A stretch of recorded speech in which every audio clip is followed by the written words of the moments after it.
Okay, good morning. Here we are on the first of Elul. We always begin with this, that Gadol Torah, greatest Torah, Shemevi Rafur L'Kol Bria, or L'Kol Chayas. It brings healing to all the creation, or to every living thing. Therefore, those who need Refuah Shlema, it's here. Baruch ben Yamin ben Rachel Blema, Yehuda Skolda Basa Lizana, Chaim Yaakov Zev ben Sar, Yosef Yitzhak ben Lior, Shoshana Basana, Gary son of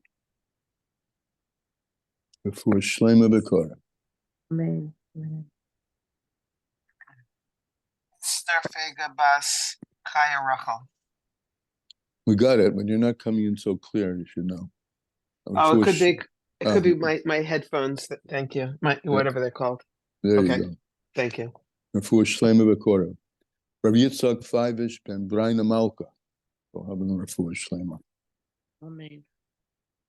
Others? Okay. Hayom Yom. Yes, I forgot about Hayom. One Elul. When the Tzemach Tzedek was 9 years old, the Alter Rebbe said to him, I received from my master, the Mezritch Magid, who received from his master, the Baal Shem Tov, in the name of his well-known master. His well-known master was a prophet, Yehashaloni. He lived in the days of Shlomo HaMelech. So that's who the Baal Shem Tov learned from. Okay, that what? That from the second day of Rosh Chodesh Elul, that's today, until Yom Kippur, 3 chapters of Tehillim are to be recited during the course of each day. Then on Yom Kippur, 36, 9 before Kol Nidre, 9 before sleeping, 9 after Musaf, and 9 after Ne'ilah.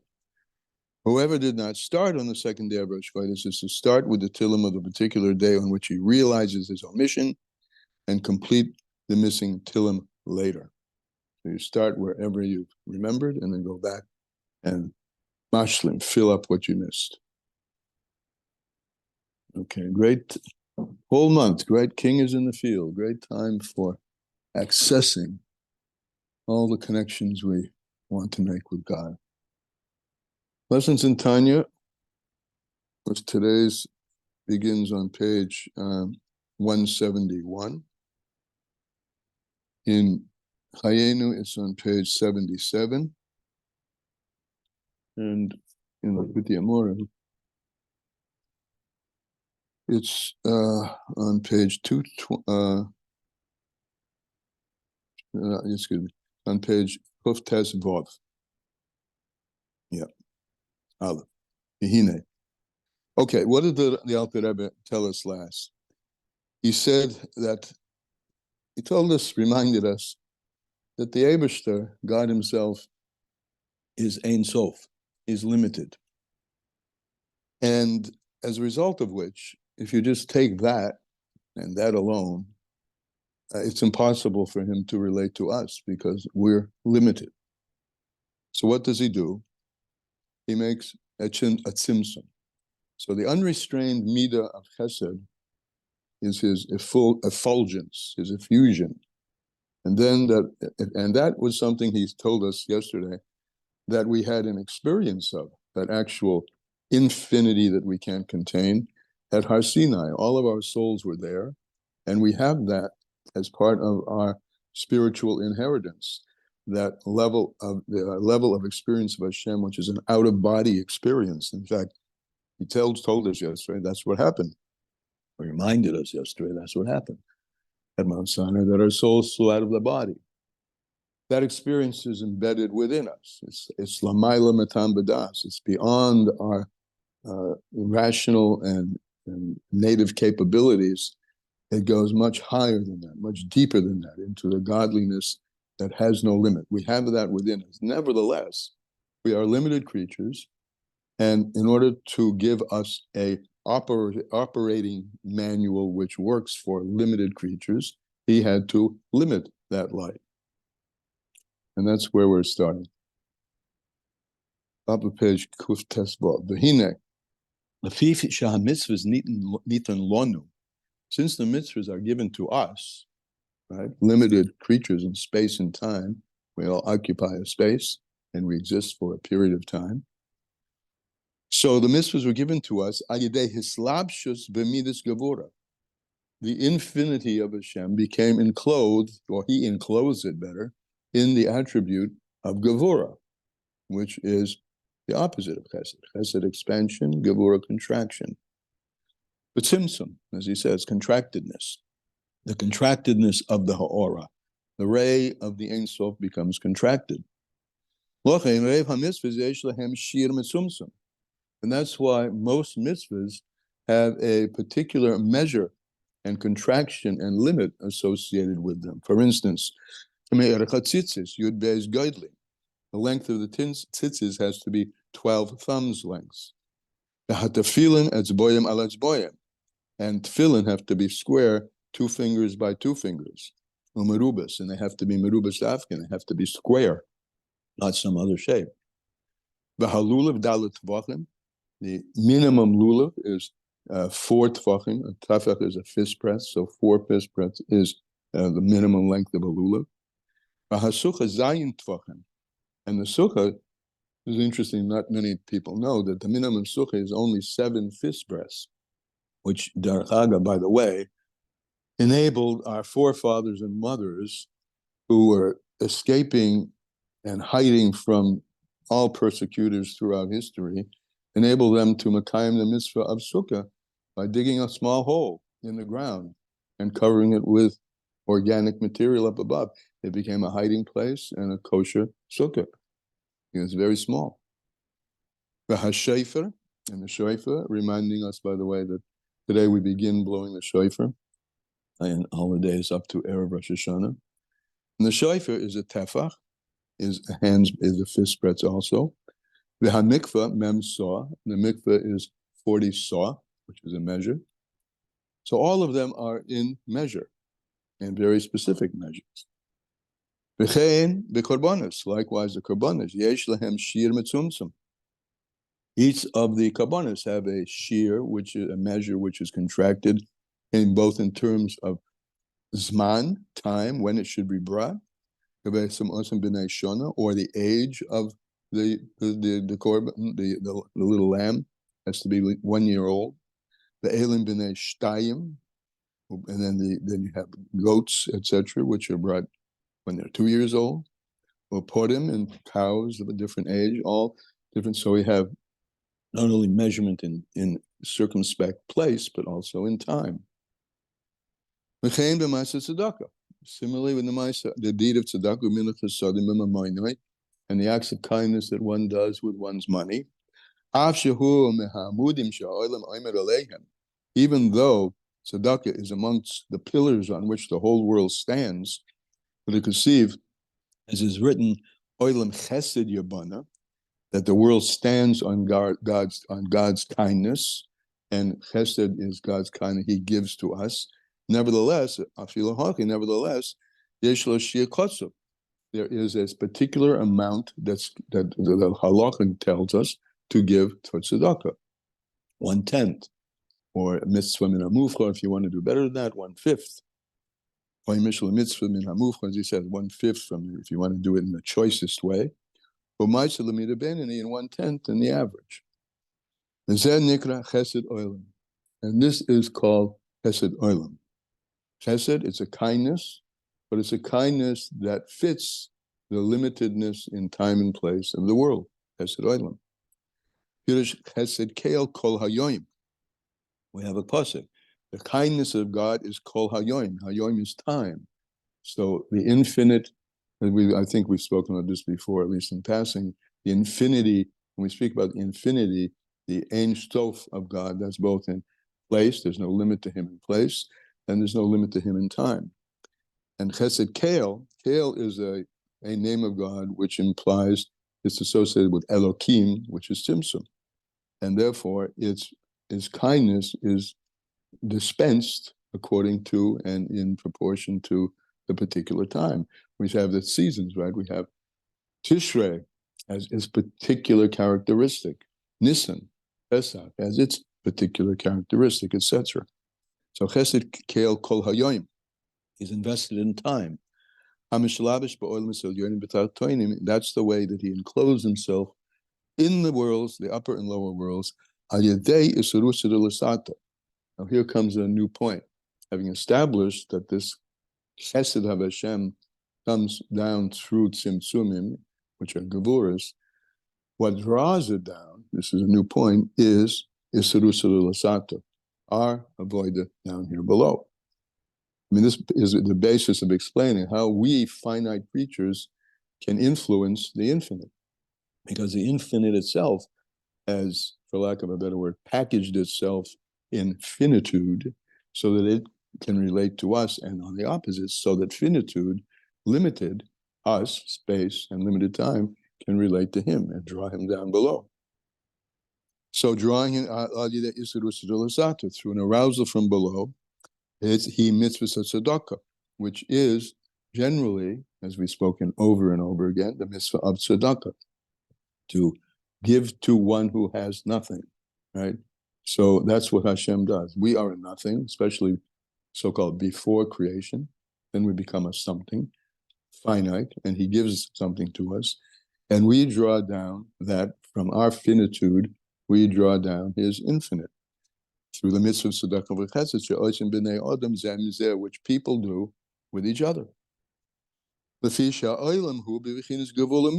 the world is, by definition, in a category of limitedness and measuredness. It's a certain distance from one level of the heaven to the other, and also from one level, one heaven to all the other heavens, or firmaments. Distances are given in the Gemara Chagiga for the distance between the levels in heaven. And I have to admit, what they correspond to in physical science, I have no idea. But this is the notion that there are Zayun Rakiyim, there are 7 heavens, each one on top of each other, one more refined, one more closely physical, until you get down and down and down. And there's a distance between the two, whether that's physical distance or spiritual distance, I'm not sure. But clearly there is distance. I mean, in our physical universe, there's a clear physical distance between where one planet is and where another planet is. And also that's in place. Distances and finitude, limitedness, and measurableness in place. B'shit alfei shnei hava alman, also in time. The world exists as we know it for 6,000 years. There are 3 periods of 2,000 years each. There's the period of Tohu Vabohu, the time before the world as we know it, the ordered world that we know it, was created. Then there's 2,000 years of Torah, from the time that Hashem created until the time of Avraham Avinu. And then from Avraham Avinu on, there's 2,000 years of Ikvasa de Mashiach. It's called the heels of Mashiach. So these are broad divisions in time as well. Yeah. 1 second.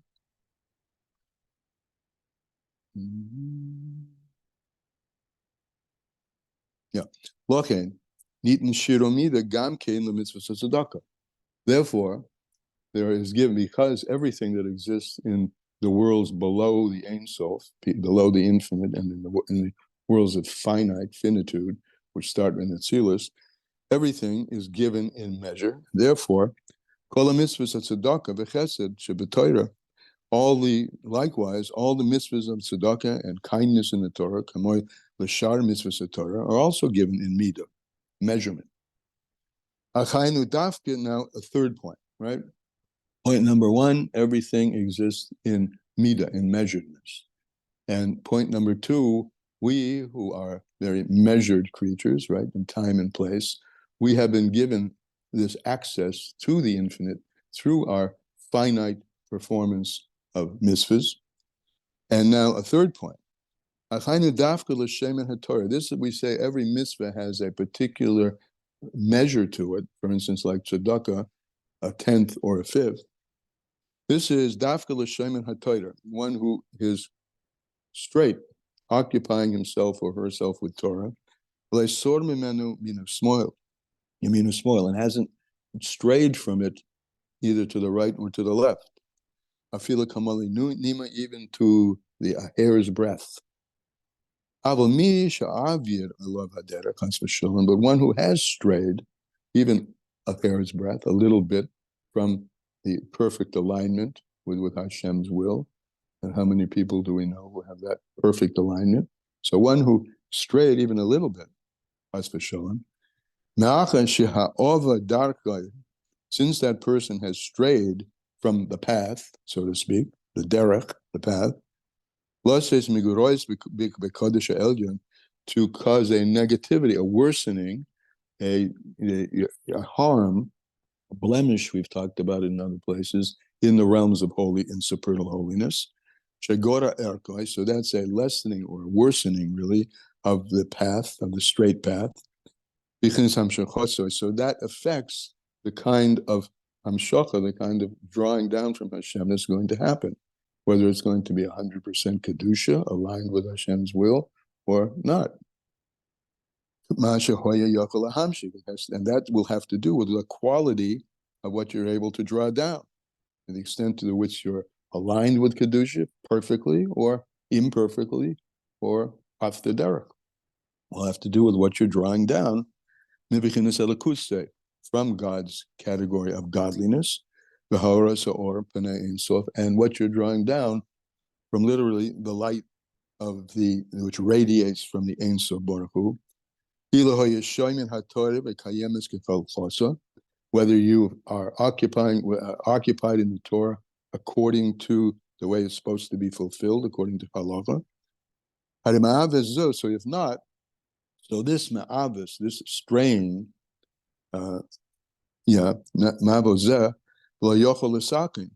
that is something that can't be fixed, ki'im, only by a drawing down of Or Ein Sof, which is higher than the worlds. And this is an allusion to tshuva. Tshuva, which transcends the worlds. Tshuva is something that a person is able to get back to.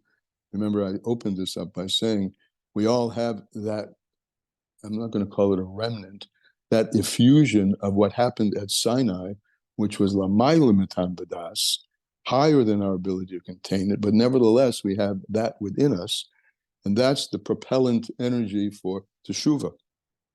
And that therefore can reach higher than that to the source, which is above all limitations. Lamayla, above, as he says, shilamayla ma'olim, in the bottom line on page Kuf Tes Bob, if you're in the Tanya, which is higher than worlds. And that level is not enclosed, it's not brought down and divided up, etc., and subject to all the tzimtzumim that we spoke about earlier. It's not nislabish in the world. And chesed ilah, and that's called not chesed oilam. Chesed oilam is that which is God's infiniteness concealed, oilam iloshin helam, in the world. This is nikra chesed ilah, the supernal kindness. And it's called, turn the page, in Likutei Amorim on page 230, it's also called Rav Chesed, great Chesed. Because this Chesed, it's above being contained in the worlds, it reaches what we're going to call in a minute the Or HaSoivev, the Makif, the transcendent level. This is a light that's Mispasha B'Bechinas Ein Sof. It actually flows in a way that does have no end. Bli gvul, without any gvul v'mida, without any boundaries and measure.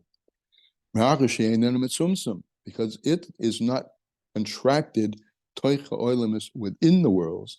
So this is back to our basic discussion about soivev and mamale. Soivev is everywhere present.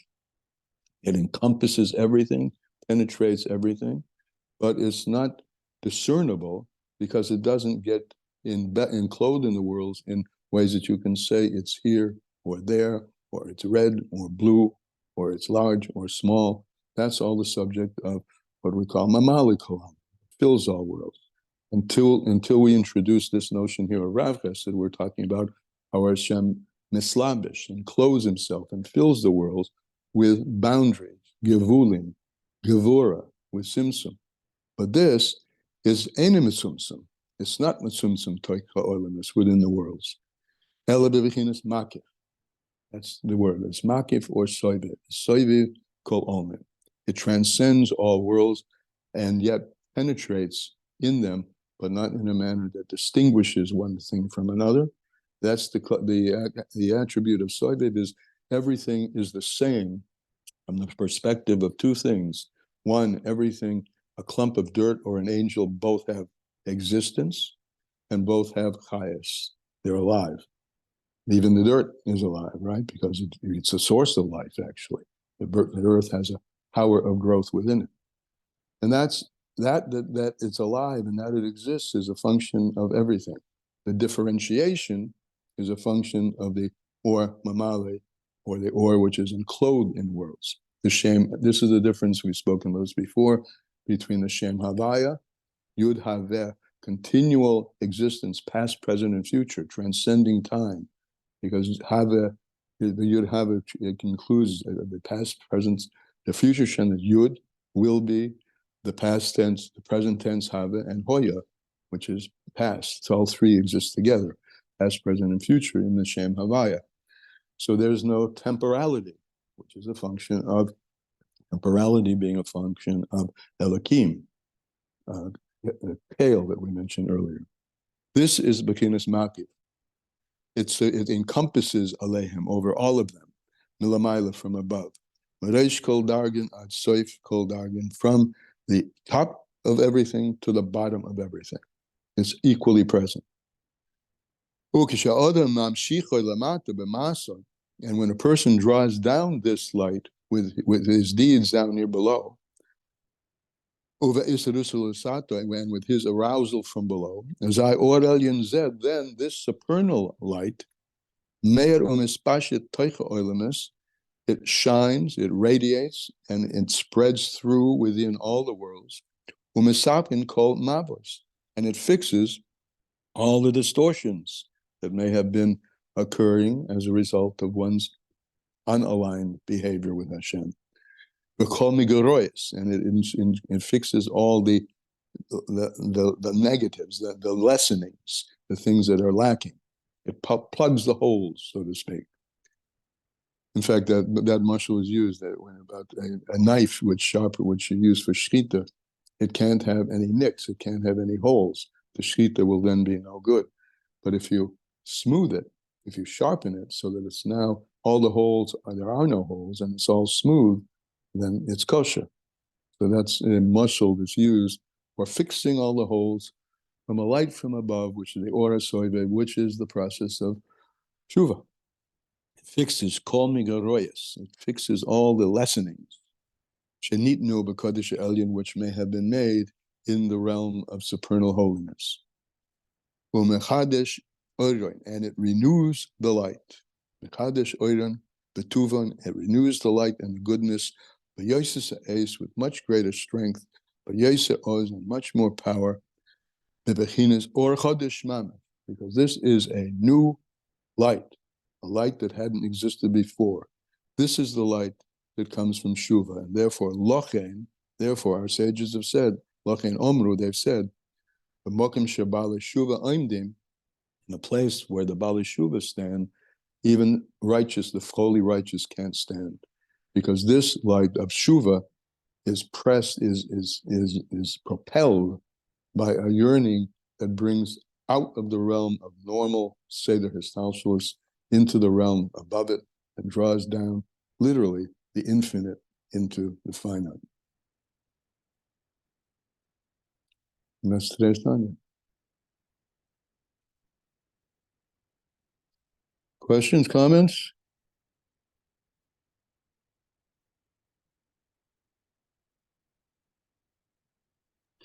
Do tshuva. That's the takeaway. That's the takeaway. That's the takeaway. And Remember, the king is in the field. This is the whole month. We have this tremendous opportunity, not only to do tshuva, but he's out there wanting us and greeting us. And that's, that's a famous mashal of the Rebbe. I believe he coined that mashal, the king is in the field. I mean, this is the time, for sure. The winds of Elul are blowing, the winds of tshuva, do tshuva. Return, come back. Can I ask you something? Yeah, sure. That's what we're here for.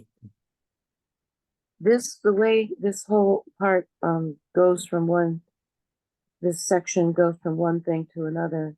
Yeah. And so it's actually saying that if you do something that's a little off, if you leave things and you do something, that's not correct, then if you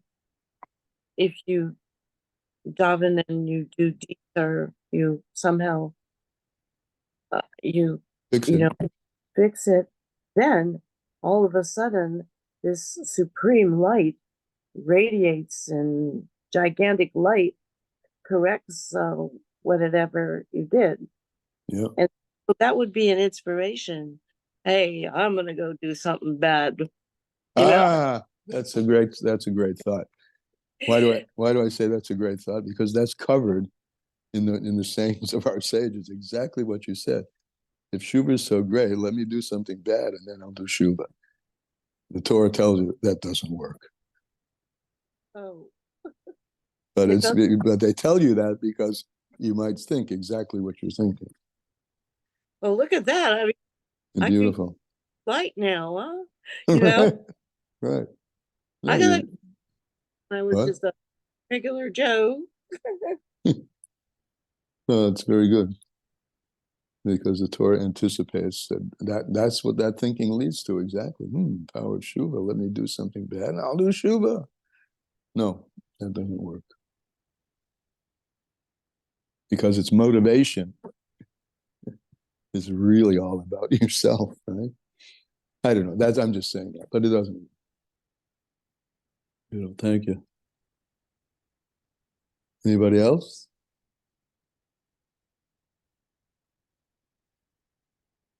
Okay. I'll see you tomorrow. Thank you.